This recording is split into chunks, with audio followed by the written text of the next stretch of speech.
En este podcast vamos a hablar del vocabulario. Para escribir bien se exige un vocabulario rico. Pero ¿qué significa tener un vocabulario rico?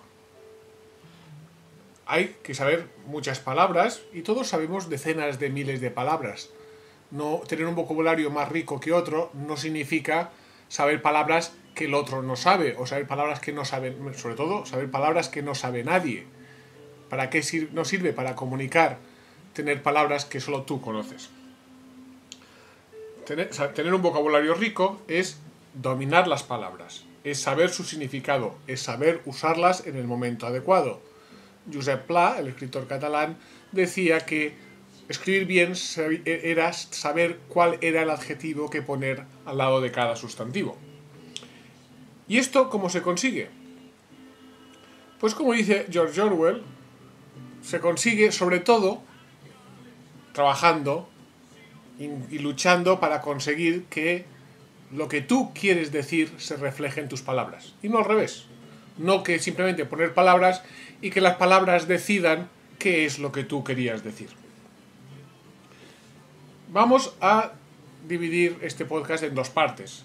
Una, ver cómo no repetir palabras, que es el consejo que se nos da muchas veces, realmente no resuelve este problema. Y después ver algunos problemas habituales que hay que hacer, que no hay que cometer, que se suelen cometer y no hay que hacerlo. Vamos a la primera parte. Repetimos palabras muy a menudo simplemente porque no precisamos lo suficiente. No meditamos qué es exactamente lo que queremos decir y no buscamos la palabra adecuada. Entonces lo más fácil se convierte en usar palabras, lo que se llaman las palabras baúl, en los que cabe todo, y simplemente escribir usándolas. Una palabra baúl muy conocida es hacer. Y tenemos un texto como el siguiente. El problema no es que repetimos hacer. El problema es que no hemos elegido qué queremos decir.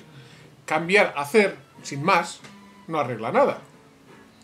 Si buscamos sinónimos y las cambiamos al azar, obtenemos una frase realmente absurda. No significa nada esta frase. No significa nada serio. Esto de engendrar el diseño de una caseta es un poco raro. O fabricar el permiso de obras. O armar los documentos legales. Es que es ridículo. Es una frase absurda. Eso sí, no repetimos palabras. Otra posibilidad que se da es, bueno, ya de principio ya vamos cambiando los conceptos, los términos que usamos para un mismo concepto. Y esto es aún peor. Aquí en este texto, el concepto vehículo, automóvil, coche, lo que sea, para no repetir palabras, el autor las ha ido cambiando. Y entonces, cuando lo leemos, también vemos que esto no tiene mucho sentido. Habla de la contaminación creada por todos los vehículos. Las bicicletas o los carros son vehículos y no contaminan. Los peligros de accidentes de los turismos y las de los motos y camiones, o el ruido de coches y motos y el ruido de autobuses. El que ha escrito esto tampoco tiene muy claro qué quiere decir, ha puesto palabras casi al azar y entonces ha dejado que las palabras decidan por él. No ha intentado buscar cuáles son las palabras adecuadas al significado que él quiere dar. Finalmente, otro ejemplo, y vamos a ver cómo es usar la palabra bueno, que es otra palabra baúl bien conocida. Si queremos, vamos a ver cómo ahora podemos conseguir una frase mucho mejor cambiando las palabras baúl, pero con sentido. Bueno significa que cumple cierto criterio. Una cosa es buena si cumple un criterio y es mala si no la cumple. Pues vamos a usar ese criterio y vamos para matizar la frase y darle precisión. Cuando decimos que una película es buena, ¿qué queremos decir? Cuando la dirección es buena, ¿qué queremos decir? Haciendo esto podemos conseguir una frase como esta. Una película, decimos que esta película es buena porque es emotiva y dinámica, o que la dirección es buena porque es minimalista, o que Ken Watanabe es bueno porque usa una amplia gama de registros, etc. Conseguimos una frase que es mucho más clara, mucho más precisa, está mucho más matizada y como segundo efecto, o un efecto secundario adecuado, que es bueno también, que es conveniente, es que no repetimos palabras.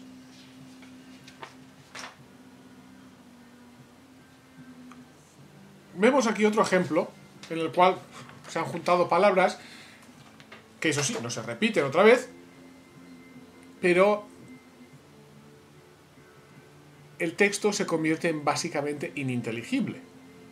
Yo, personalmente, no entiendo este texto. Leyéndolo, no sé qué tipo de pintura hace Menéndez Rojas.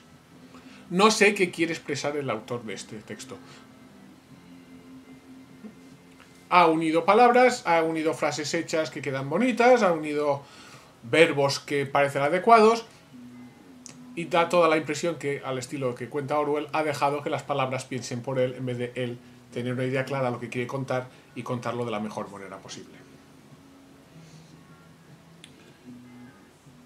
Bueno, pues para usar bien la palabra hay que dominarlas, hay que saber su significado. Eso implica usar el diccionario mucho. Diccionario habitual o diccionario de sinónimos u otros diccionarios. Y así conocemos qué significa la palabra, podemos encontrar la palabra precisa para cada significado, la que mejor represente lo que nosotros queremos decir. Vamos a la segunda parte, en la cual vamos a ver una serie de errores habituales, mal uso de palabras que se suelen hacer y que no debemos cometer. Un error son errores de traducción, muchos de ellos de palabras técnicas. Se coge la palabra típicamente inglesa, se traduce y en vez de traducirla correctamente se usa la palabra española parecida. Por ejemplo, el inglés requirement en español es requisito. Ahora, en español hay una palabra que se dice requerimiento, que es otra cosa, es una acción legal, un documento legal, y entonces se habla muchas veces de los requerimientos de un programa cuando se debería hablar de los requisitos de un programa. Otra palabra muy habitual que se usa mal es comando. El inglés command quiere decir instrucción o orden, y entonces en español se traduce por comando, cuando un comando es una unidad militar. Son dos palabras que se usan mal, que usan palabras que no son, simplemente porque usan unas que se parecen a la palabra inglesa, no a la palabra española correspondiente. Otro error a la hora de usar palabras es darle significados que no tienen y, vamos a decir, baulizarlas, ampliarles el significado hasta convertirlas en vacías, en contenedores de todo, en palabras baúl. Esto, en dos casos que se usan mucho, es importante y puntual.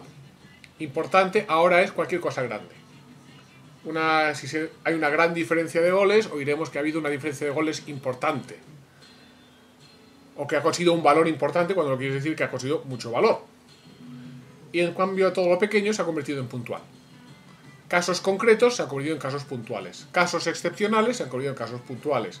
Algo que sucede ocasionalmente sucede puntualmente.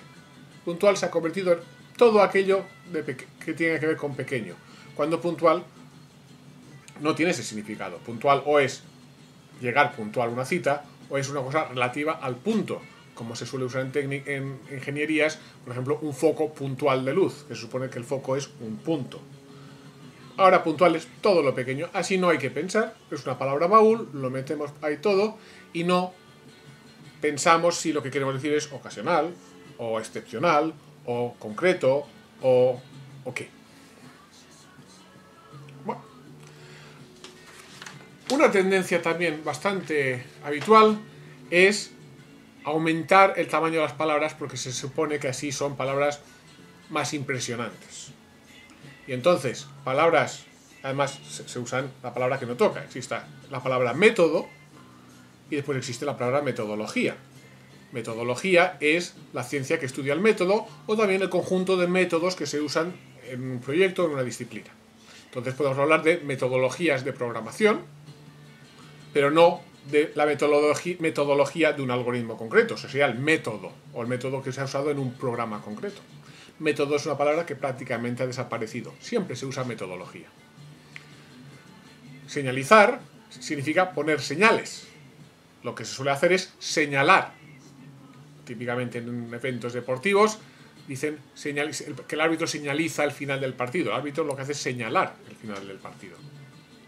Y otra que vemos muy habitualmente, o se oye ahora muy habitualmente, es hablar de la climatología refiriéndose al tiempo atmosférico. Y a veces los partidos se suspenden debido a la climatología adversa, cuando es que se han suspendido por la lluvia. Otro mal uso es hacer uso de clichés, que es coger palabras y usarlas hasta convertirlas también en vacías. Casi todo se ha convertido ahora en un hecho histórico, cuando hechos históricos debería haber ser muy pocos. O cualquier pequeña modificación es un cambio revolucionario, cuando un cambio revolucionario es uno que cambia tu punto de vista de cómo es el mundo.